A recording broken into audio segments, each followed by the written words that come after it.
Arestado ang isang lalaki ng isang most wanted person ng mga otoridad sa isinagawang operasyon sa bisa ng warrant of arrest dahil sa kasong qualified statutory rape sa Binmali, Pangasinan. Ang pagkakahuli sa sospek ay isa lamang indikasyon na ang PNP ay hindi titigil upang masugpo ang anumang uri ng krimen sa ating bansa tungo sa mas ligtas na bagong Pilipinas.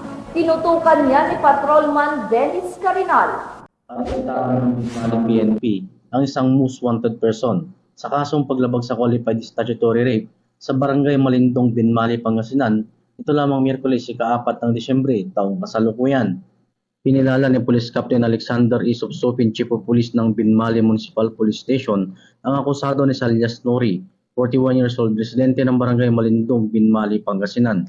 Ayon pa kay Police Captain Subsopin, naaresto ang nasabing akusado dakong alas 4:20 ng hapon sa bisa ng warrant of arrest ng Legda Honorable Georgina D. Hidalgo, Judge, 1st Judicial Region Branch 68, Regional Trial Court, Binmali, Pangasinan, at walang rekomendadong piyansa.